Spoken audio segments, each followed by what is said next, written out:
Hello students, welcome to Harshita commerce classes. मैं हर्षिता गुप्ता। आज के हमारे लेक्चर का टॉपिक है income tax law and account. ये यूनिट 2 है। यूनिट 1 के मैं 2 पार्ट अपलोड कर चुकी हूँ।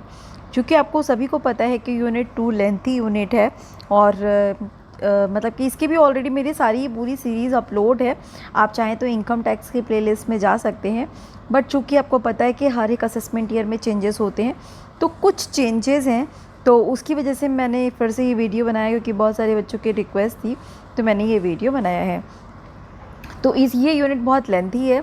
सो स्टूडेंट्स, मैंने इस यूनिट को 3 पार्ट में कवर करूँगी एंड कल तक मेरे जो 2 पार्ट्स हैं वो भी हो जाएंगे। और डोंट वरी, आपके एग्ज़ाम से पहले मैं 1 तारीख तक आपको दोनों यूनिट जो है वो, मतलब बाकी की रिमेनिंग यूनिट्स भी इनकम टैक्स की प्रोवाइड कर दूँगी। वीडियो को स्टार्ट करने से पहले स्टूडेंट्स, मैं आपको बताना चाहूँगी कि आप लोगों का पहला paper income tax law and account and insurance का है। सो इंश्योरेंस की जो प्लेलिस्ट है आप चेक कर सकते हैं, वो मेरी ऑलरेडी अपलोडेड है। आप उससे प्रिपरेशन कर सकते हैं और उसमें यूनिट 1 से लेके यूनिट 4 तक के पूरे वीडियोस अपलोड है। सिलेबस आप लोगों को लग रहा है चेंज है, बट सिलेबस जो है वो यूनिट में मतलब थोड़ा सा आगे पीछे हो गया है, तो उससे कोई भी फ़र्क नहीं पड़ेगा। क्योंकि आपको भी पता है कि आपको 80 MCQ आने हैं, मतलब दोनों यूनिट से, और आपको 40 करने हैं। तो according to me as a teacher, मैं आपको यही सजेस्ट करूँगी कि आप जितना भी पढ़ रहे हैं कंटेंट, आप ये हमेशा याद रखिए, आप वो सॉलिड तैयार करिए। स्टूडेंट्स, होता क्या है कि आप एग्ज़ाम में अगर अच्छे से, मान लीजिए आपने 2 यूनिट या 3 यूनिट जो भी आपने पढ़ा है वो अच्छे से पढ़ा है, तो 80 MCQ में से आपको स्टार्टिंग के ही जब 40 आते होंगे या 50 आते होंगे, तो आपको आगे के पढ़ने की ज़रूरत ही नहीं पड़ेगी। तो मैं हमेशा फोकस करती हूँ कि आप जो भी पेपर में है आपका है, आप उसकी थ्योरी अच्छे से तैयार करिए। थ्योरी अगर आपकी अच्छे से तैयार होगी तो आप MCQ भी अच्छे से कर पाएंगे। ओके, चलिए अपने वीडियो को स्टार्ट करते हैं। सो सेकेंड यूनिट में आपको पता है कि income from salary, house property, PGVP, capital gain, income from other sources है। तो ये यूनिट 2 का पार्ट 1 है। इसमें मैंने सिर्फ सैलरी और रिटायरमेंट को कवर अप किया है। जैसा कि आपको पता है कि सैलरी और रिटायरमेंट ऑलरेडी बहुत ही लेंथी पार्ट है। देखिए स्टूडेंट्स, मैंने MCQ बहुत ज़्यादा नहीं लिए हैं। मैंने 30 मोस्ट इम्पॉर्टेंट MCQs लिए हैं और मैं आपको हर तरीके से गाइड करूँगी। और इसमें से आपको 6 to 10 MCQ मिलेंगे ही मिलेंगे। इस वीडियो को अगर आपने अच्छे से पढ़ लिया, सो मैं गारंटी कह रही हूँ आपको 10 MCQ इस वीडियो से मिल जाएंगे। बिकॉज मैंने इसमें आपको सबसे पहले मैं थ्योरी समझाऊंगी, थोड़ी सी जो इम्पोर्टेंट थ्योरी है, ताकि जब मैं MCQ आपको बताऊं तो आप बहुत ही ईजिली कर सकें। चलिए बिना टाइम को वेस्ट किए वीडियो को जल्दी से स्टार्ट करते हैं। वीडियो को स्टार्ट करने से पहले मैं आपसे रिक्वेस्ट करूँगी कि अभी तक अगर आपने मेरे चैनल को सब्सक्राइब नहीं किया है, सो प्लीज़ सब्सक्राइब कर दीजिए और अपने फ्रेंड्स में ज़्यादा शेयर करिए, ताकि उनका भी पेपर अच्छा हो। और वीडियो को लाइक कर दीजिएगा, क्योंकि बहुत ही एफर्ट्स लगते हैं और मैं आपके लिए वीडियो लेके आती हूँ। सो प्लीज़ आप अपने फ्रेंड्स में शेयर करिए और पेपर के बाद रिव्यू ज़रूर करिएगा कि पेपर आपका कैसा रहा। चलिए स्टार्ट करते हैं। तो आपको सबसे पहले मैं बता देती हूँ कि सैलरी हेड में 3 सेक्शन है, सेक्शन 15, 16, 17। सेक्शन 15 जो है वो चार्जेबल सेक्शन है, ध्यान रखिएगा स्टूडेंट। सेक्शन 15 सैलरी का चार्जेबिलिटी सेक्शन है, जिसमें हम सैलरी को जो है वो चार्ज करते हैं इनकम टैक्स। अब सैलरी चाहे वो पेड हो, चाहे अलाउड हो, या नॉट ड्यू मतलब ड्यू हो या ना हो, और एरियर ऑफ सैलरी हो, तीनों ही किसी भी प्रकार की सैलरी को हमें अगर चार्ज करना है स्टूडेंट, तो ध्यान रखिएगा हम किस में चार्ज करेंगे, सेक्शन 15 में। अब आप ध्यान रखिएगा कि जो सैलरी में डिडक्शन मिलती है हर एक हेड में पर्टिकुलर, आप चाहें तो मेरा इसका वीडियो एक ऑलरेडी लेक्चर वीडियो अपलोड है, सो उसमें मैंने बताया हुआ है कि सेक्शन 16 जो है उसमें हर एक हेड में मतलब एक डिडक्शन सेक्शन है। तो अगर हम बात करें सैलरी का कौन सा सेक्शन डिडक्शन सेक्शन है, तो 16 डिडक्शन सेक्शन है। सैलरी में 3 डिडक्शन रहती है, स्टैंडर्ड डिडक्शन जिसकी लिमिट होती है 50,000, एंटरटेनमेंट अलाउंस और प्रोफेशनल टैक्स। ध्यान रखिएगा स्टूडेंट, ये सिर्फ 3 ही डिडक्शन इनकम टैक्स में सैलरी हेड में मिलती है। ओके, अब हम बात कर लेते हैं सेक्शन 16 में क्या बताया गया। सेक्शन 16 में बताया गया है सैलरी के बारे में, परक्यूजिट्स के बारे में। परक्यूजिट क्या होता है, देखिए जहाँ पे एक चीज़ और, जहाँ पे भी एम्प्लॉय और एम्प्लॉयर का रिलेशन होगा, मतलब एक एम्प्लॉय होगा एक एम्प्लॉयर होगा, तो एम्प्लॉयर जो है वो अपने एम्प्लॉयर को सैलरी देता है और एम्प्लॉयर अपने एम्प्लॉय को सर्विसेज देता है। तो इन दोनों के बीच में जब रिलेशन होगा वहाँ पे सैलरी जनरेट होगी और सैलरी से होने वाली इनकम फ्रॉम सैलरी हेड में चार्जेबल होगी। सो मीनिंग में आपको सैलरी का मीनिंग, परक्यूजिट का मीनिंग और profit in lieu of salary का मीनिंग, ये तीनों मीनिंग सेक्शन 17 में है। परक्यूजिट क्या होता है? सैलरी तो हमें समझ में आ गया। सैलरी में देखिए एक चीज़ और, सैलरी में क्या क्या चीज़ें इंक्लूड होती है। सैलरी सेक्शन 17 का 1 है। देखिए सैलरी, परक्यूजिट सेक्शन 17 के सब सेक्शन 1 में सैलरी है, परक्यूजिट सेक्शन 17 का सबसेक्शन 2 है, profit in lieu of salary section 17 का सबसेक्शन 3 है। देखिए एमसीक्यू आपसे बहुत सारे टॉपिक्स हैं इसमें, सो मैं सारे एमसीक्यू को नहीं ले सकती हूँ, तो बेटर ये है कि मैं आपको कॉन्सेप्ट बता दूँ। तो आपसे ये भी पूछा जा सकता है कि परक्यूजिट का सेक्शन क्या है, या profit in lieu of salary का सेक्शन क्या है, या सैलरी का सेक्शन क्या है, जिसमें डेफिनेशन बताई गई है। ओके, तो हमने देख लिया। अब आपको ये ध्यान रखना है, यहाँ पे मैंने आपको तीनों चीज़ें बता दी। तो जहाँ पे भी एम्प्लॉय और एम्प्लॉयर का रिलेशन नहीं है वहाँ पे सैलरी नहीं मिलेगी, और सैलरी नहीं मिलेगी दैट मीन्स कि हमारी जो सैलरी होगी वो इनकम टैक्स में चार्ज नहीं होगी। तो 3 यहाँ पे हमने सेक्शंस देख लिए। अब सैलरी जो सेक्शन 17 के सबसेक्शन 1 में बताई गई है उसमें क्या क्या चीज़ें इंक्लूड होती हैं। वेजेस, एन्यूटी, पेंशन, ग्रेजुटी, किसी भी तरीके की कोई भी फीस, कमीशन। परक्यूजिट क्या होता है ये मैं आपको बता देती हूँ। सैलरी के अलावा जो भी चीज़ें मिलती है, जैसे रहने के लिए घर, और आपको चलाने के लिए गाड़ी मिल रही है, गार्डनर मिल रहा है, स्वीपर मिल रहा है, तो परक्यूजिट जो होता है सैलरी के अलावा जो एक एम्प्लॉयर अपने एम्प्लॉय को जो भी चीज़ें देता है वो परक्यूजिट्स में आता है। Profit in lieu of salary हो गया, एडिशन टू पे सैलरी, एडवांस सैलरी भी हमारा आता है सैलरी की डेफिनेशन में। पेमेंट कोई भी रिसीव हो रहा है in respect of any period of leave not avail, मतलब हमको कोई भी लीव मिली हमने अवेल नहीं की है तो उसके एवरेज में कोई भी पेमेंट मिल रहा है, जैसे कि लीव सैलरी या लीव इन कैशमेंट, सो वो भी सैलरी का ही पार्ट है। प्रोविडेंट फंड और किसी भी तरीके का कॉन्ट्रीब्यूशन होता है एम्प्लॉय का प्रोविडेंट फंड में, तो वो भी हमारा सैलरी का ही पार्ट है। देखिए ये मैं आपको इसलिए डीप में बता रही हूँ क्योंकि कभी कभी सैलरी से भी आपसे क्वेश्चन आ जाता है कि सैलरी में क्या क्या चीज़ें इंक्लूड होती है। अभी मैं जब आपसे एमसीक्यू डिस्कस करूँगी, सो स्टूडेंट गारंटी आप बहुत ही ईजिली एमसीक्यू कर लेंगे कि अगर आपने ये थ्योरी अच्छे से पढ़ ली। Next important point, allowances. इसमें से आपको एक एमसीक्यू ज़रूर मिलेगा। अलाउंसेस 3 टाइप के होते हैं। फुल्ली टैक्सेबल अलाउंसेस, अब ये भी आपसे पूछा जा सकता है, तो आपको ये याद रखना है। फुल्ली टैक्सेबल अलाउंस में entertainment allowance, dearness allowance, over time allowance, fix medical allowance, city compensatory allowance, interim allowance, servant allowance. तो यहाँ पे आप लोग देख सकते हैं बहुत सारे नाम लिखे हुए हैं। करीब 12 अलाउंस जो है वो फुल्ली टैक्सेबल हैं, मतलब ये अलाउंस अगर मिलेगा तो इसमें हमें कोई भी छूट नहीं मिलेगी, इसकी पूरी की पूरी अमाउंट टैक्सेबल हो जाएगी। अब हम बात करते हैं पार्टली टैक्सेबल। पार्टली टैक्सेबल का मतलब क्या होता है कि मतलब पार्टली टैक्सेबल में 2 तरीके के अलाउंस होते हैं, HRA हाउस रेंट अलाउंस और स्पेशल अलाउंसेस। पार्टली टैक्सेबल का मतलब होता है कि ये एक सर्टेन लिमिट तक एग्जेम्प्ट होंगे, उसके बाद टैक्सेबल होंगे। आप लोगों ने अगर मतलब कि जितने भी महीने में अगर सैलरी चैप्टर पढ़ा होगा तो आपको पता होगा कि इसकी कैलकुलेशन कैसे करते हैं। हालांकि मैं थोड़ा बहुत आपको ज़रूर बताऊंगी क्योंकि HRA is very very important topic है स्टूडेंट। इससे आपसे एक न्यूमेरिकल ज़रूर आएगा, ध्यान रखिएगा। इससे ही आपसे सिर्फ एक न्यूमेरिकल पूछा जा सकता है इस चैप्टर में, बाकी मैं आपको बता दूँगी। और ये नेक्स्ट जो है वो हमारा है fully exempt allowance. Fully exempt मतलब अगर मान लीजिए अलाउंस मिल रहा है हाई कोर्ट जज को, तो वो पूरा का पूरा एग्जेम्प्ट है, उस पर कोई भी टैक्स नहीं देना है। तो ये जो लिस्ट है वो फुल्ली एग्जेम्प्ट है, जिसपे कोई भी टैक्स नहीं देना है। फुल्ली टैक्स भी मतलब उस पर पूरा टैक्स देना है पूरी अमाउंट पे, और पार्टली टैक्स भी मतलब एक सर्टेन लिमिट तक देना है, उसके बाद नहीं देना है। अब देखिए जो ये स्पेशल, अच्छा एक चीज़ और मोस्ट इंपॉर्टेंट चीज़, HRA एग्जेम्प्ट होता है अंडर सेक्शन 10 के सबसेक्शन 13A में। ये आपसे ज़रूर पूछा जाएगा, सेक्शन भी कभी कभी पूछा जा सकता है। स्पेशल अलाउंसेस जो होते हैं वो एग्जेम्प्ट होते हैं अंडर सेक्शन 10 के सबसेक्शन 14 में। अब हम देख लेते हैं स्पेशल अलाउंसेस क्या है। Okay, so special allowances last में ये मैंने इंक्लूड किया है, मैं भी आपको बता देती हूँ। पहले हम थोड़ा सा फॉर्मेट डिस्कस कर लेते हैं जल्दी कि सैलरी का फॉर्मेट क्या है। देखिए basic salary, commission, bonus, allowances. अब हमने देखा था अभी कि 3 तरीके के अलाउंसेस थे। एक तो फुल्ली टैक्सेबल अलाउंसेस। सो फुल्ली टैक्सेबल अलाउंसेस में देखिए हमने यहाँ पे लिया था तो उसमें सबसे पहले आता है डीएनएस अलाउंस। अब आपको देखिए अलाउंसेस में यहाँ पे कैटेगराइज नहीं कर रहे हैं, यहाँ पे हम सारे तरीके के अलाउंसेस ले लेंगे। तो मेन जो अलाउंसेस है जो आपको याद रखना है student, DNS allowance fully taxable होता है। एचआरए हमने देखा, एचआरए एग्जिम्ट होता है सर्टन लिमिट तक, और वो एग्जिम्ट होता है अंडर सेक्शन 10 के सबसेक्शन 13A में। ध्यान रखिएगा ये सेक्शन आपसे पूछा जा सकता है, this is very very important, और ये टॉपिक भी वेरी वेरी इंपॉर्टेंट है, इससे आपसे न्यूमेरिकल भी आ सकता है।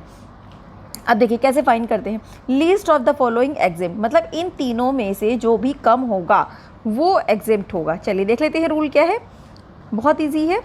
रूल क्या है, जितना भी एचआरए आपको हाउस रेंट अलाउंस जो इतना एक्चुअली मिल रहा है वो लिखेंगे।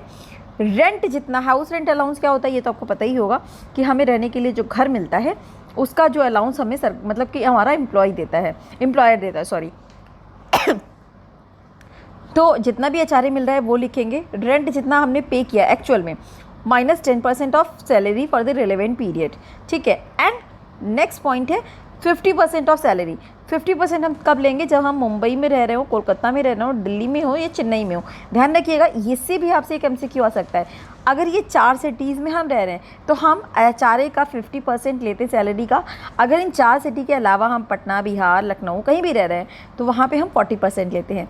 अब ये 3 अमाउंट हमारी आ गई, इन तीनों में से जो भी कम होगा वो एग्जिम्ट हो जाएगा, और कम होगा वो एग्जिम्ट हो जाएगा, बाकी टैक्सेबल हो जाएगा। तो ये आपको ध्यान रखना है। इसे मैंने एमसीक्यू में न्यूमेरिकल भी लिया है, this is very very important. बच्चों आप ध्यान रखिएगा, ये आपसे ज़रूर पूछा जाएगा ये। एंड सेकंड है हमारा चिल्ड्रन एजुकेशन अलाउंस। अब आपको ध्यान रखना है चिल्ड्रन एजुकेशन अलाउंस हमें कितना मिलता है, 100 रुपीज़ पर मंथ पर चाइल्ड, और मैक्सिमम 2 चिल्ड्रेन। तो अब आप ध्यान रखिएगा 100 रुपीज़ पर मंथ पर चाइल्ड, एक बच्चे का, और मैक्सिमम कितने बच्चों का मिलता है, 2 बच्चों का। तो अगर आपसे देखिए ये तो आ गया चिल्ड्रन एजुकेशन अलाउंस, ये तो हो गया पर मंथ के अकॉर्डिंग। बट अगर आपसे हो सकता है ईयरली पूछा जाए, तो ईयरली आपको पता है कि एक साल में 12 महीने होते हैं।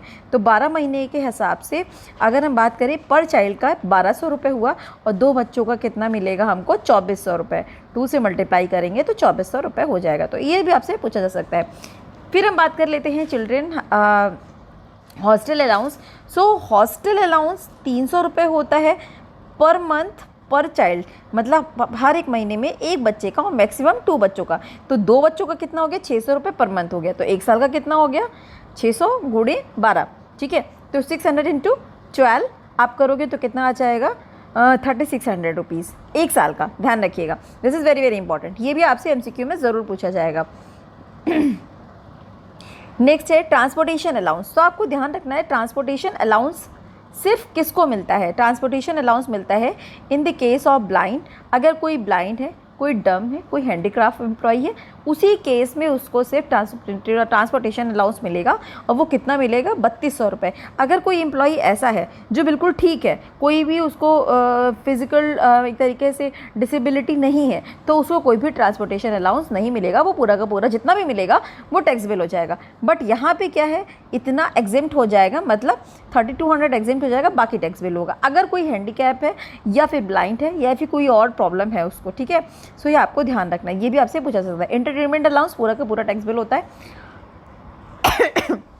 अब चलिए आगे बढ़ते हैं। तो ये अलाउंसेस की बात हो गई, ये आपसे इसमें से मैं ज़रूर कह रही हूँ, आप इसको ज़रूर ध्यान से पढ़िएगा, क्योंकि इसमें से आपसे 1 से 2 एमसीक्यू मिलेंगे। फिर आता है परक्यूजिट। परक्यूजिट में भी देखिए, परक्यूजिट में taxable perquisite, value of rent free accommodation. अब value of rent free accommodation में 2 तरीके के अकोमोडेशन होते हैं स्टूडेंट, कि जब अकोमोडेशन प्रोवाइड हो रहा है गवर्नमेंट एम्प्लॉय को, गवर्नमेंट एम्प्लॉय किसी सेंट्रल गवर्नमेंट, बैंक या फिर कोई भी गवर्नमेंट एम्प्लॉय है, उसको अगर रेंट फ्री अकोमोडेशन मिल रहा है, तो जितना भी गवर्नमेंट डिसाइड करती है उसमें से हम माइनस कर देते हैं एक्चुअल जितना एम्प्लॉयर ने पे किया है, तो बाकी टैक्सेबल हो जाता है। बट अगर गवर्नमेंट एम्प्लॉय नहीं है, अदर एम्प्लॉय, मेन इसमें ये इंपॉर्टेंट है, ये आपसे ज़रूर पूछा जाएगा एमसीक्यू में। अगर अदर एम्प्लॉय को परक्यूजिट मिल रहा है, अकोमोडेशन मिल रहा है, तो हमें ये देखना है कि क्या वो एकोमोडेशन एम्प्लॉयर दे रहा है, एम्प्लॉयर का खुद का है। अगर एम्प्लॉयर का खुद का है तो आपको ध्यान रखना है कि वो कहाँ पे है, मतलब जो एकोमोडेशन प्रोवाइड किया गया है, क्या वहाँ की पॉपुलेशन 25 लाख से ज़्यादा है। अगर 25 लाख से ज़्यादा है तो सैलरी का 15% लेते हैं, और जितना भी रेंट हमें रिकवर्ड होता है एम्प्लॉय से वो माइनस कर देते हैं। ये परसेंटेज इंपॉर्टेंट है। देखिए जो इंपॉर्टेंट है वो मैं फोकस करके आपको पढ़ाऊँगी, क्योंकि इतना टाइम अब हमारे पास नहीं है कि हम आपको पूरा चैप्टर अच्छे से पढ़ाएं, तो आपको परसेंटेज याद रखना है। ये अकोमोडेशन प्रोवाइड किया जाएगा एम्प्लॉयर को, और एम्प्लॉयर का खुद का है। और अगर ऐसे प्लेस पे है जहाँ की पॉपुलेशन 25 लाख से ज़्यादा है तो सैलरी का 15%। अगर ऐसी जगह पे जहाँ की पॉपुलेशन 25 से कम है बट 10 से ज़्यादा है तो सैलरी का 10%। और अगर किसी अदर सिटी में है जहाँ पे पॉपुलेशन हमें पता ही नहीं है तो वहाँ पे 7.5% ऑफ सैलरी लेते हैं। और ये यहाँ पे माइनस किया गया है, जितना एक्चुअल एम्प्लॉई से रिकवर्ड होता है माइनस कर देते हैं, बाकी हमारे लिए टैक्सेबल हो जाता है।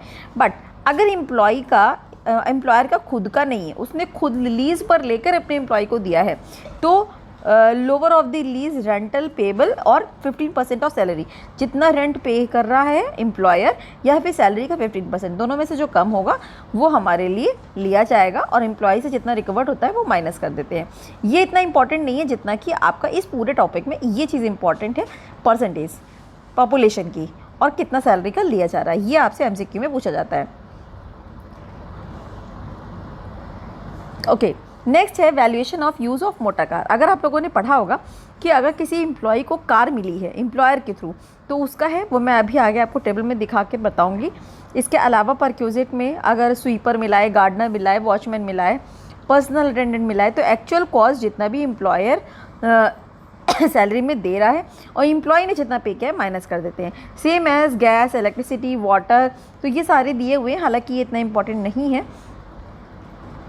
और इसके अलावा गिफ्ट वाउचर, यस, आपसे एक और चीज़ पूछी जा सकती है, value of gift voucher. Value of gift voucher कितना होना चाहिए? Value of gift voucher below 5,000 rupees. ठीक है, तो ये भी आपको ध्यान रखना है। इसके अलावा स्टूडेंट लीव ट्रेवल कंसेशन, ये पूरा का पूरा टैक्स बिल होता है। ठीक है, एंड आपको ध्यान रखना है एग्जिम्ट होता है अंडर सेक्शन 10 के सबसेक्शन 5 में, ये भी हम आगे आपको टेबल के थ्रू बताएंगे। Gratuity, uncommuted pension fully tax bill होती है। अनकम्यूटेड पेंशन पूरी तरीके से टैक्स बिल होती है, बट कम्यूटेड पेंशन जो होती है वो एग्जिम्ट होती है। अब दो चीज़ें आप ध्यान रखिएगा यहाँ पे। ग्रेजुटी अगर यहाँ पे देखिए लिखा हुआ है कि received during the turnover of the employment, मतलब एम्प्लॉयमेंट की ड्यूरेशन में अगर हमने ग्रेजुटी ले ली है, रिटायरमेंट पे नहीं, जब हम नौकरी कर रहे हैं तब हम ग्रेजुटी लेते हैं तो पूरी की पूरी टैक्सेबल हो जाती है जितनी भी हमें ग्रेजुटी मिलेगी। बट अगर हमें ग्रेजुटी मिल रही है रिटायरमेंट के टाइम पे तो वो एग्जेम्प्ट होती है एक सर्टेन लिमिट तक। किस सेक्शन में एग्जेम्प्ट होती है? अंडर सेक्शन 10 के सबसेक्शन 10 में। ये ध्यान रखिएगा, सेक्शन आपसे ज़रूर पूछा जाएगा। अनकम्यूटेड पेंशन जो है वो पूरी की पूरी टैक्सेबल होती है, बट कम्यूटेड पेंशन एग्जेम्प्ट होती है अंडर सेक्शन 10 के सबसेक्शन 10A में। लीव इन कैशमेंट आपको ध्यान रखना है। अगर हमें लीव इन कैशमेंट हमने किया है ड्यूरिंग द सर्विसेज, मतलब हम नौकरी कर रहे हैं और हमें अपनी लीव को इन कैश करा लिया है, तब वो पूरी की पूरी टैक्सेबल हो जाएगी। बट अगर हम at the time of the retirement leave encashment करा रहे हैं, मतलब अपनी छुट्टियों को इन कैश करा रहे हैं, तो वो एग्जेम्प्ट होती है अंडर सेक्शन 10 के 10AA में। ये ध्यान रखिएगा, ये सेक्शंस आपसे जो एग्जेम्पशन के सेक्शंस हैं ये पूछे जा सकते हैं। This is very very very important. Voluntary retirement compensation exempt होता है अंडर सेक्शन 10 के सबसेक्शन 10C में। और क्या एग्जेम्प्ट होता है? Least of the following exempt होता है। जितना भी हमें कंपनसेशन मिल रहा है वो amount maximum 5 lakh rupees, maximum amount ध्यान रखिएगा, आपसे मैक्सिमम अमाउंट एमसीक्यू में पूछी जाती है। एंड सी पॉइंट है 3 month salary into completed year of service. Completed year of service का मतलब क्या है? जैसे मान लीजिए हमने 26 साल 3 महीने नौकरी की है, तो कंप्लीटेड ईयर कितना है? 26 साल। ठीक है, चाहे वो 3 महीने हो 10 महीने हो, हम उसको 26 साल ही लेंगे। Last drawn salary into remaining month of services, जितने भी हमारी सर्विसेज के मंथ बचे हैं, ठीक है, तो उससे हम मल्टीप्लाई कर देते हैं। इन चारों में से जो कम होगा, लीस्ट ऑफ द फॉलोइंग का मतलब इन चारों में से जो कम होगा वो हमारे लिए एग्जेम्प्ट हो जाएगा। और किस सेक्शन में एग्जेम्प्ट होगा? अंडर सेक्शन 10 के सबसेक्शन 10C में। ठीक है, अब नेक्स्ट है हमारा रिटीचमेंट कंपनसेशन। रिटीचमेंट कंपनसेशन एग्जेम्प्ट होता है अंडर सेक्शन 10 के सबसेक्शन 10B में। क्या एग्जेम्प्ट होता है? Least of the following. इसमें भी कंपनसेशन जितना मिल रहा है 5 लाख रुपीज़ मैक्सिमम अमाउंट, और सी पॉइंट है 15 days of average pay into completed year of service and part thereof 6 month exceed.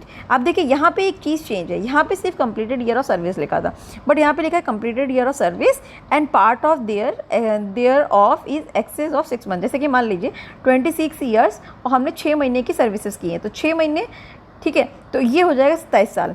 अगर हमने 5 महीने की सर्विसेज की हैं तो ये 26 ही साल रहेगा। अगर हमने 7 महीने की सर्विसेज की हैं, 26 साल 7 महीने, तो ये भी क्या हो जाएगा, 27 साल हो जाएगा। तो इसको कहते हैं, इसको राउंड ऑफ कर देते हैं।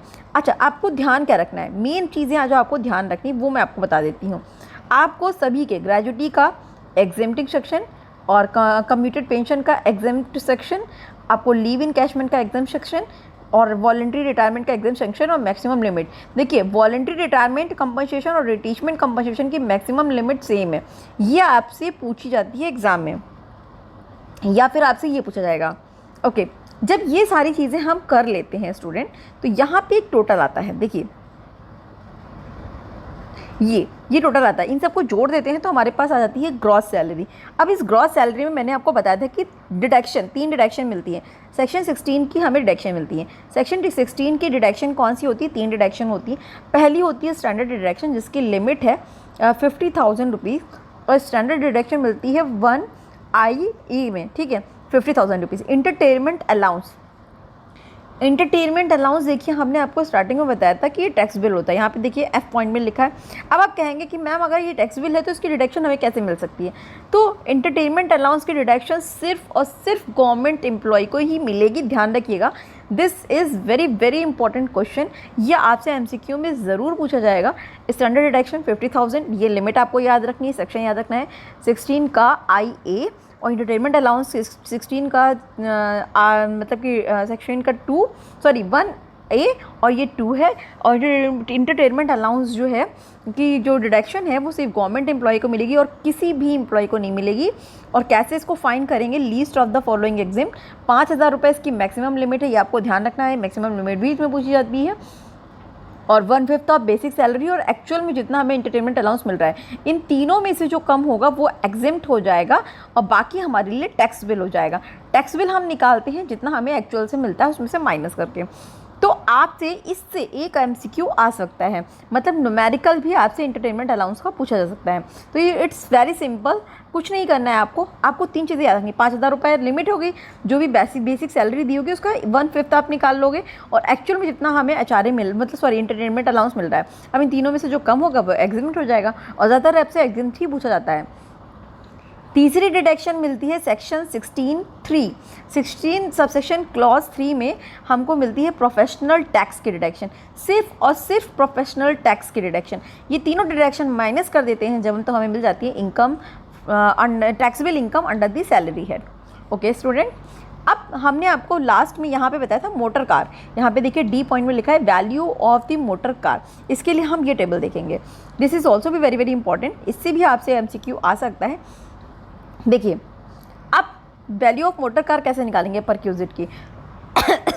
एक एम्प्लॉयर है, उसने कार ओन्ड है या हायर की है, ठीक है। एक्सपेंसेस कौन ले रहा है, एम्प्लॉयर ले रहा है। एम्प्लॉयर की खुद की कार है या उसने हायर की है, एक्सपेंसेस भी एम्प्लॉयर ही उठा रहा है, और उसका पूरा यूज़ ऑफिशियल पर्पस से अगर हो रहा है तो कुछ भी टैक्स बिल नहीं होगा, नो वैल्यू टैक्स बिल, ध्यान रखिएगा।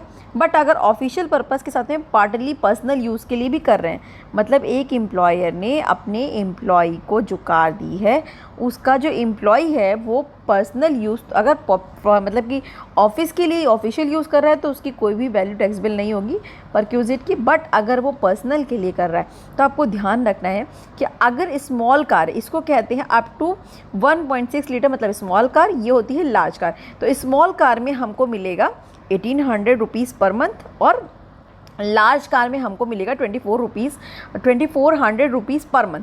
अब आप एक साल का, अब आपको ये ध्यान रखना है कि क्वेश्चन में हो सकता है मे बी आपसे 1 साल का पूछा जा सके, तो आप क्या करोगे, इन दोनों अमाउंट को 12 से मल्टीप्लाई कर दोगे। बट आपको ध्यान रखना है कि स्मॉल कार है कि या लार्ज कार है। स्मॉल कार मतलब अप टू 1.6 लीटर, और अबव मतलब कि लार्ज कार का क्या मतलब है, अबव 1.6 लीटर। तो इन दोनों का, अच्छा इसके अलावा कॉफर्ट मतलब ड्राइवर की सैलरी हमको मिलती है, प्रोवाइड की जाती है 900 रुपीज़ पर मंथ, ठीक है। ये तो पहला केस हो गया।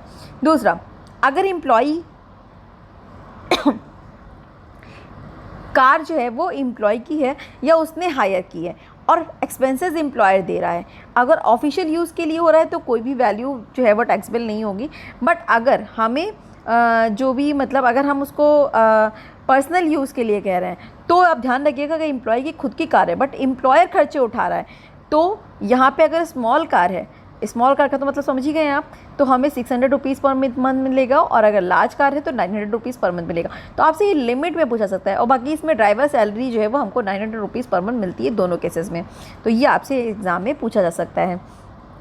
ओके इसके अलावा मैंने आपको जब अलाउंसेस बता रही थी तो मैंने आपको अलाउंसेस में 2 तरीके के अलाउंस बताए थे। HRA मैंने आपको बताया था कि एग्जाम होता है अंडर सेक्शन 10 के सब सेक्शन 13A में, और कुछ स्पेशल अलाउंसेस होते हैं जो एग्जाम होते हैं अंडर सेक्शन 10 के सब सेक्शन 14 में। अब वो स्पेशल अलाउंसेस क्या हैं, जैसे कि एनी स्पेशल कंपनसेटरी अलाउंस होता है स्पेशल कंपनसेटरी हिली एरियाज़ में। तो अगर ये अलाउंसेस होते हैं तो देखिए 800 रुपीज़ 300 रुपीज़ मिलता है per month, depending upon the specified location की वो लोकेशन कहाँ की है। बट अगर मान लीजिए जम्मू कश्मीर है तो वहाँ पे 7,000 रुपये पर मंथ का हमको मिलता है। तो यहाँ पे कुछ अमाउंट दे रखी हैं, इसमें से आपको जो इम्पॉर्टेंट है जो पूछा जाता है एग्ज़ाम में वो मैं आपको बता देती हूँ। स्पेशल कंपनसेटरी अलाउंस ट्रिबल एरिया या फिर शेड्यूल एरिया में ये पूछा जा सकता है 200 रुपीज़ पर मंथ मिलता है। एंड ये भी हमसे पूछा जाता है कि allowance granted any employee working any transport system to meet the personal expenditure during the duty. अगर कोई एम्प्लॉई ट्रांसपोर्ट का यूज़ करता है ड्यूरिंग द ड्यूटी तो उसको कितना अलाउंस मिलता है। तो 70% अलाउंस जो मिलता है अप टू मैक्सिमम 10,000 रुपीज़। 70% हमको मिलेगा कि बट कितना मैक्सिमम मिल सकता है 10,000 रुपीज़। तो ये लिमिट आपसे पूछ सकती है। चिल्ड्रंस एजुकेशन अलाउंस ऑलरेडी हम आपसे डिस्कस कर चुके हैं 100 रुपीज़ पर मंथ पर चाइल्ड 2 चाइल्ड के लिए। और आपका हॉस्टल एजुकेशन अलाउंस हम आपसे डिस्कस कर चुके हैं। कंपनसेटरी फील्ड एरिया अलाउंस 2600 रुपये मिलता है। हालांकि आपको ये याद रखने की ज़रूरत नहीं है, ये इतना पूछा नहीं जाता था, फिर भी मैंने एक लिमिट्स आपको बता दी है। इसके अलावा पेंशन, अब मैंने हालांकि वहाँ पे आपको ये नहीं डिस्कस किया था पूरा, तो मैं फिर भी डिस्कस कर लेती हूँ। पेंशन 2 तरीके की होती है, कम्यूटेड और अनकम्यूटेड। अगर अनकम्यूटेड है स्टूडेंट ध्यान रखिएगा, अगर अनकम्यूटेड है तो पूरी की पूरी टैक्स बिल हो जाएगी। अगर कम्यूटेड है तो हम देखेंगे क्या वो गवर्नमेंट एम्प्लॉई लोकल अथॉरिटी मतलब किसी गवर्नमेंट एम्प्लॉई को मिल रही है कम्यूटेड पेंशन, तो वो एग्जेम्प्ट होती है अंडर सेक्शन 10 के सब सेक्शन 10A के सब क्लॉज 1 में। बट अगर गवर्नमेंट एम्प्लॉई नहीं है कोई अदर एम्प्लॉई है तो हम ये देखेंगे कि if the employee is received gratuity, मतलब क्या एम्प्लॉई को ग्रेजुटी मिल रही है। अगर ग्रेजुटी मिल रही है तो 1/3 लेते हैं। ये आपसे पूछा जाएगा, या तो ये पूछा जाएगा या ये पूछा जाएगा।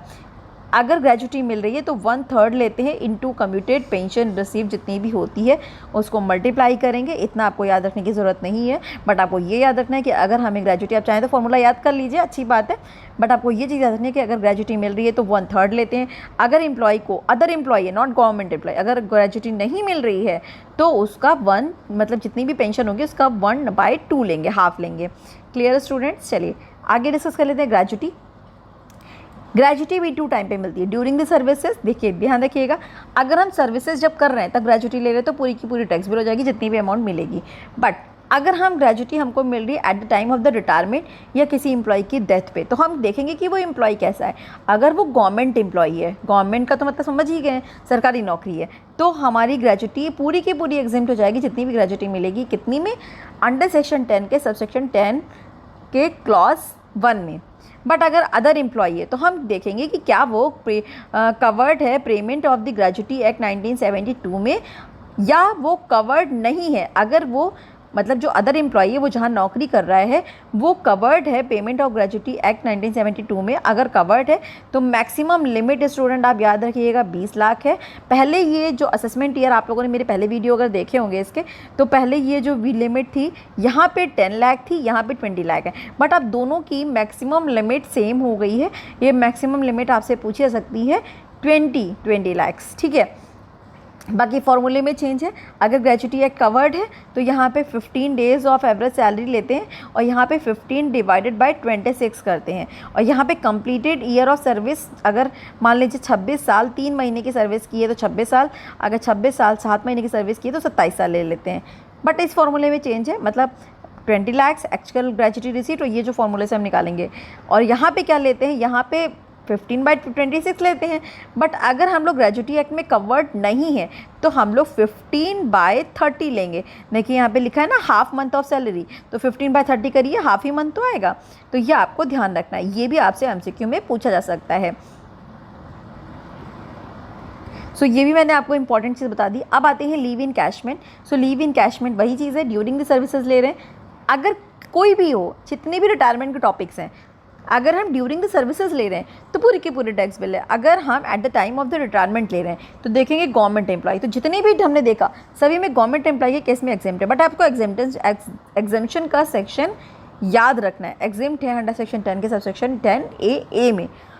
बट अगर गवर्नमेंट एम्प्लॉय नहीं है, अदर एम्प्लॉय है, तो हम ये देखेंगे इन चारों में से जो कम होगा, लीस्ट ऑफ द फॉलोइंग, वो एग्जेम्प्ट होगा। मैक्सिमम लिमिट आपको सिर्फ स्टूडेंट ध्यान रखनी है इस केस में कि लीव इन कैशमैन के केस में मैक्सिमम लिमिट होती है 3 लाख रुपए, क्योंकि हमारे पास इतना टाइम नहीं है कि हम आपको पूरे फॉर्मूले के थ्रू समझा सकें। बट हो सकता है स्टूडेंट ग्रेजुटी और पेंशन, ये 2 टॉपिक ऐसे हैं, हो सकता है इससे आपसे न्यूमेरिकल आ जाए, स्पेशली ग्रेजुटी से, पेंशन नहीं ग्रेजुटी से। तो आप लोगों के पास अगर बुक होगी SC मेहरोत्रा की, सो प्लीज़ ग्रेजुटी के आप लोग शॉर्ट क्वेश्चंस जो हैं, शॉर्ट क्वेश्चंस पीछे दिए हुए हैं, तो मैं आपको सजेस्ट करूंगी कि आप वो ज़रूर सॉल्व कर लीजिए। अगर आपको लगता है कि कोई क्वेश्चन नहीं आ रहा है तो आप मुझसे पूछ सकते हैं। हालांकि ग्रेजुटी पे ऑलरेडी मेरा लेक्चर वीडियो भी है। ओके, फिर हम बात करते हैं प्रोविडेंट फंड की। आपको 4 तरीके के प्रोविडेंट फंड होते हैं, ये ध्यान रखना है। Recognise provident fund, unrecognise provident fund, statutory provident fund और पब्लिक प्रोविडेंट फंड। अब आपको इस टेबल में याद क्या रखना है, मेन इंपॉर्टेंट चीज़ तो पूछी जाती है। रिकॉग्नाइज प्रोविडेंट फंड, ध्यान रखना है आपको। रिकॉग्नाइज प्रोविडेंट फंड में एम्प्लॉयर का कंट्रीब्यूशन 12%, ये रेट आपसे पूछी जाती है। रिकॉग्नाइज प्रोविडेंट फंड में 12% तक एग्जेम्प्ट होता है, उसके बाद टैक्सेबल होता है। एम्प्लॉय का कंट्रीब्यूशन एलिजिबल रहता है, एम्प्लॉय जितना भी कंट्रीब्यूशन करेगा उसकी डिडक्शन मिलेगी अंडर सेक्शन 80C में। और मैक्सिमम डिडक्शन कितनी रहती है अंडर सेक्शन 80C में, इससे पहले मैं वीडियो में डिस्कस कर चुकी हूँ, 1,50,000। इंटरेस्ट क्रेडिट होता है, इंटरेस्ट क्रेडिट होता है 9.5% तक क्रेडिट होता है, वो एग्जेम्प्ट होता है। उसके ऊपर अगर है तो वो टैक्सेबल हो जाएगा। बाकी कोई भी चीज़ यहाँ पे टैक्सेबल नहीं होती, तो ये चीज़ आपको ध्यान रखनी है। रिकॉग्नाइज प्रोविडेंट फंड से ही आता है, एम्प्लॉयर कॉन्ट्रीब्यूशन आपसे पूछा जाता है और इंटरेस्ट पूछा जाता है। तो एम्प्लॉयर कॉन्ट्रीब्यूशन 12% तक एग्जेम्प्ट होता है और इंटरेस्ट जो है वो 9.5% तक एग्जेम्प्ट होता है, उसके अलावा टैक्सेबल हो जाता है। चलिए अब मैं अपने MCQs डिस्कस करती हूँ, क्योंकि अब आप इजीली और बहुत ही क्विकली जो है वो MCQs कर लेंगे। सबसे पहला देखिए, हमने मैं पहला क्वेश्चन लिया है कि income is chargeable under the head of the salary. किस सेक्शन में इनकम चार्जेबल होती है? अंडर सेक्शन 15 में। चार्जेबिलिटी सेक्शन मैंने आपको पहले ही बताया था। पेंशन जो होती है वो क्या होती है? Pension is under the salary head fully taxable, ठीक है। अगर कुछ नहीं मेंशन हो तो फुल्ली टैक्सेबल होती है। फिर बात करते हैं नेक्स्ट MCQ की। The salary of the member of the parliament is taxable under the head of salary. ध्यान रखिएगा, अगर किसी पार्लियामेंट के मेंबर को सैलरी मिल रही है तो किस हेड में टैक्सेबल होगी? सैलरी हेड में। अगर सैलरी मिल रही है, रिम्यूनरेशन और कंपनसेशन रिसीव हो रहा है पार्टनर को, पार्टनर्स क्या होते हैं? फॉर्म के पार्टनर होते हैं। तो अगर उनको कोई रिम्यूनरेशन मिल रहा है या सैलरी मिल रही है, कंपनसेशन मिल रहा है, तो वो इनकम फ्रॉम बिजनेस हेड में टैक्सेबल होता है, not in a salary head. Okay, next death come retirement gratuity अगर हमें रिसीव्ड हो रही है गवर्नमेंट एम्प्लॉय को। देखिए बहुत ही सिंपल क्वेश्चन है, मैंने अभी आपको पहले पीछे बताया था, जितनी भी रिटायरमेंट में है, अगर किसी भी गवर्नमेंट एम्प्लॉय को रिटायरमेंट के टाइम पे ग्रेजुटी मिलती है तो पूरी की पूरी क्या हो जाती है? एग्जेम्प्ट हो जाती है। अब आपको पता होना चाहिए, नेक्स्ट क्वेश्चन हमसे पूछा गया है। देखिए अब आप सारे क्वेश्चन के रिप्लाई खुद ही कर लोगे। पेमेंट ऑफ ग्रेजुटी एक्ट कौन सा था? 1972 हमने पढ़ाया था अभी आपको पीछे। Next, accordings to the provision of this section 17 sub section 1, उसमें क्या चीज़ बताई गई है? अब आपको ध्यान होगा उसमें सैलरी के बारे में बताया गया, और सैलरी में क्या क्या चीज़ें आता है? एन्यूटी, ग्रेजुटी, फीस, कमीशन, ये सारी चीज़ें सैलरी में आता है, इसलिए इसका आंसर है all of these. Clear? Next next है हमारा child education allowance amount exempted. कितनी अमाउंट एग्जेम्प्टेड होती है? 100 rupees per year, sorry 100 rupees, यहाँ पे गलत लिखा हुआ है, पर ईयर नहीं है स्टूडेंट, पर मंथ है, ठीक है, per month. 100 rupees per month पर चाइल्ड अप टू 2 चाइल्ड, ठीक है। तो इसको सही कर लीजिएगा, ये भी ऑलरेडी मैंने आपको पीछे डिस्कस किया हुआ है।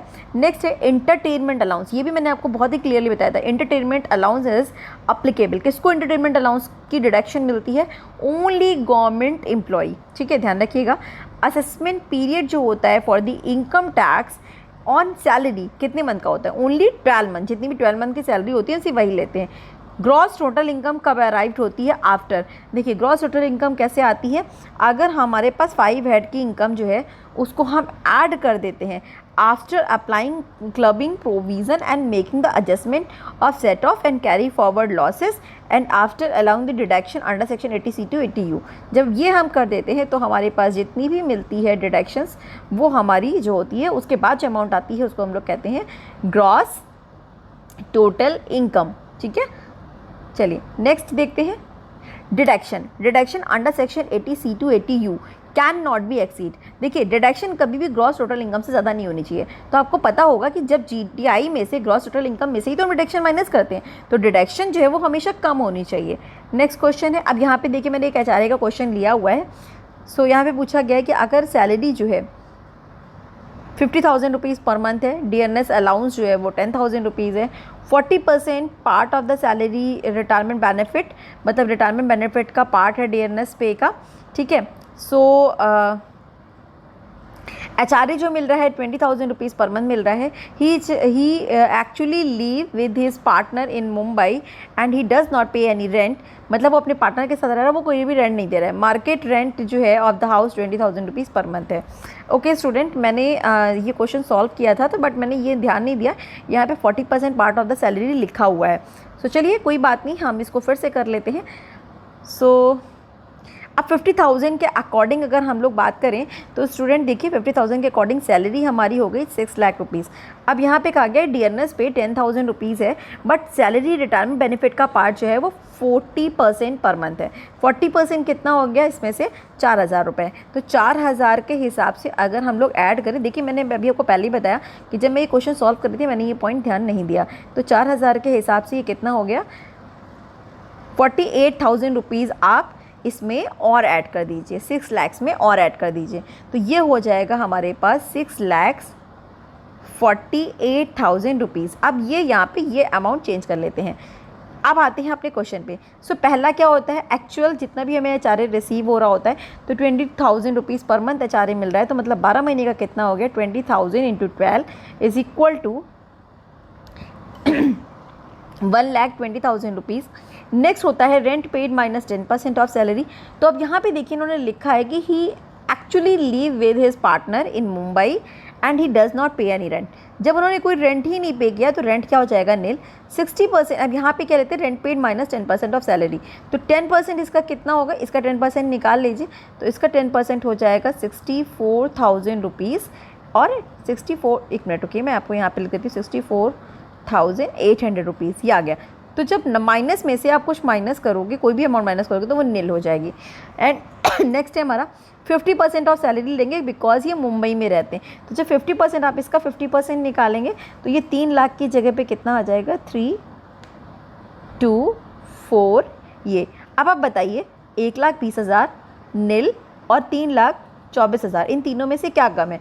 नील का मतलब हो गया 0, तो नील कम है, तो लीस्ट ऑफ द फॉलोइंग क्या होता है? एग्जेम्प्ट होता है, इसीलिए इसका आंसर यहाँ पे नील है।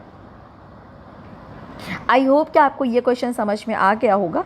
सो HRA से आपको एक न्यूमेरिकल ज़रूर मिलेगा, ठीक है, ध्यान रखिएगा।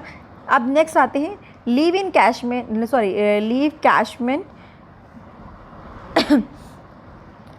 Encashment of the leave earned leave salary, encashment of the earned leave salary by किस सेक्शन में बताया गया है? सेक्शन 10 के सबसेक्शन 10A में, ठीक है, एग्जेम्प्ट होती है। ये हम ऑलरेडी आपको बता चुके टेबल के थ्रू। कंपनसेशन रिसीव्ड हो रहा है ऑन द वॉलंटरी रिटायरमेंट, तो ये भी मैंने आपको बताया था अंडर सेक्शन 10 के सबसेक्शन 10C में गिवन है। HRA एग्जेम्प्ट होता है, ये भी मैंने आपको बताया है अंडर सेक्शन 10 के सबसेक्शन 13A में। ये सब इसीलिए मैंने आपको पहले नोट्स डिस्कस कर लिए ताकि आपके सारे पॉइंट्स क्लियर हो जाए। परक्यूजिट के बारे में बताया गया है सेक्शन 17 में। अब यहाँ पे नेक्स्ट पूछा गया है कि a government employee receive salary, government employee को सैलरी रिसीव हो रही है 1,20,000, एंटरटेनमेंट अलाउंस मिल रहा है 10,000 और उसने एंटरटेनमेंट एक्सपेंडिचर किया है 6,000 रुपीज़ का, डिडक्शन कितनी मिलेगी? तो आपको पता है कि एंटरटेनमेंट अलाउंस की मैक्सिमम डिडक्शन कितनी मिलती है? 5,000 रुपीज़। ये भी मैंने आपसे पीछे डिस्कस किया हुआ है। नेक्स्ट ले लेते हैं, which of the following allowance is totally exempt in the income tax. तो फॉरेन अलाउंस जो मिलता है वो टोटली इनकम टैक्स में एग्जेम्प्ट होता है। Deduction allow deduction allowed from the gross salary. Deduction इसमें से कौन सी अलाउ होती है? 3 डिडक्शन अलाउ होती है ग्रॉस सैलरी से। एक तो स्टैंडर्ड डिडक्शन, प्रोफेशनल और entertainment allowance, not entertainment tax. तो यहाँ पे प्रोफेशनल टैक्स जो है वो हम माइनस कर देंगे। स्टैंडर्ड डिडक्शन की मैक्सिमम लिमिट कितनी है? 50,000 रुपीज़। तो ये आपसे पूछा जा सकता है। सैलरी में इंक्लूड होता है, मैंने अभी आपको पीछे ही बताया था जब मैं थ्योरी समझा रही थी कि मैं आपसे ये इस तरीके का क्वेश्चन आ सकता है। तो wages, cash receipt, perquisite, pension, so ये सारी चीज़ें सैलरी में इंक्लूड होती हैं, इसीलिए all of this is a right answer. Interest credited in the recognise provident fund exempt होता है 9.5% तक। इसके ऊपर अगर हमें मिल रहा है तो वो टैक्सेबल हो जाएगा। नेक्स्ट ले लेते हैं, valuation of the facilities a house owned by the employer provided in the city population कितनी है? 12 लाख रुपीज़। मैंने आपको बताया था अगर 10 लाख से ज़्यादा हो, 25 लाख से कम हो तो सैलरी का 10% लेते हैं। अगर 25 लाख से ज़्यादा है तो सैलरी का 15%। अगर हमें पॉपुलेशन नहीं पता है तो 7.5%। मैं जब आपको पढ़ा रही थी मैंने तभी आपको बताया था कि ये इस तरीके का MCQ आपसे आता है। नेक्स्ट है हमसे cost of reduction for the employee 1200 rupees per month, employee taxable value of free education to his children. तो अब उसका एक ही चाइल्ड है तो 1200 रुपीज़ पर मंथ जो है वो अगर हमें मिल रहा है तो यही हमारे लिए रिडक्शन रहेगा। नेक्स्ट, कम्यूटेड पेंशन जो है in the case of the employee does not receive gratuity. मैंने आपको बताया था कि कम्यूटेड पेंशन अगर ग्रेजुटी रिसीव्ड हो रही है तो 1/3 लेते हैं टोटल पेंशन का, अगर ग्रेजुटी रिसीव नहीं हो रही है तो हाफ लेते हैं टोटल पेंशन का। ये ऑलरेडी मैंने अभी आपको पीछे टेबल में बताया हुआ है, अगर आपको नहीं ध्यान है तो फिर से आप जाके वीडियो को पॉज करके पीछे ले जाके देख सकते हैं। ग्रेजुटी रिसीव हो रही है गवर्नमेंट एम्प्लॉय को, मैंने आपको बताया था कि ग्रेजुअल रिटायरमेंट में किसी भी, चाहे पेंशन हो, ग्रेजुटी हो, लीव इनकैशमेंट, अगर गवर्नमेंट एम्प्लॉय को मिल रही है eight the time of the retirement तो वो फुल्ली एक्सेम्प्ट हो जाती है। सो इसमें आपको कुछ देखना ही नहीं है। देखिए अब ये सारे क्वेश्चन मैक्सिमम लिमिट से रिलेटेड है। Maximum exempted amount encashment of earned leave salary 3 lakh rupees, maximum amount of the exemption in case of the compensation in retrenchment 5 lakh rupees, retrenchment and voluntary compensation दोनों की लिमिट 5 लाख रुपीज़ है। अगर amount receive हो रही है recognise provident fund पे eight the time of the retirement तो जितनी भी अमाउंट रिसीव होगी वो फुल्ली की फुल्ली एग्जेम्प्ट हो जाएगी। सो अब आई होप कि आपके इसके साथ में सैलरी का जो चैप्टर है वो अच्छे से तैयार हो जाएगा। आप थ्योरी के साथ में इसमें पीछे नोट्स भी मेरे देख सकते हैं, मैंने सारे नोट्स लगाए हुए हैं और अगर आप कोई सजेशन देना चाहते हैं तो वो भी दे सकते हैं। अगर आपको लगता है कि नोट्स को डिस्क्राइब करने से वीडियो बहुत लंबा हो रहा है, आप सिर्फ MCQs चाहते हैं तो कमेंट में ज़रूर बता सकते हैं। बट अगर आपको लगता है कि मैं जो नोट्स समझा रही हूँ वो बेनिफिशियल है तो आप वो भी कमेंट में बता दीजिए ताकि जब मैं नेक्स्ट वीडियो बनाऊँ, क्योंकि ये यूनिट थोड़ी सी लेंथी है तो इसकी 2 वीडियोज़ अभी मैं कल तक और अपलोड कर दूँगी तो ये यूनिट मेरी कवर अप हो जाएगी। सो मैं बस यही चाह रही हूँ कि आपका पेपर बहुत अच्छा हो, इसलिए मैं सारे पॉइंट्स आपके साथ में डिस्क्राइब कर रही हूँ। बाकी स्टूडेंट्स, मैंने इंश्योरेंस के वीडियोस ऑलरेडी अपलोड हैं, आप प्लेलिस्ट में जाकर चेक कर सकते हैं। उसकी मैं कोशिश करूँगी मैं वीडियो बनाऊँ बट कोई मतलब नहीं बनता है क्योंकि उसके ऑलरेडी सारे वीडियो अपलोड हैं। फिर भी अगर आपको लगता है तो आप कमेंट में बता सकते हैं। और अप्लाइड स्टैटिस्टिक की मैं वीडियो ज़रूर बनाऊँगी, उसका पेपर आपका अभी 9 को है तो टाइम है, मैं उसकी वीडियो ज़रूर अपलोड कर दूँगी। इसके अलावा बाकी तो वीडियोज़ मुझे अपलोड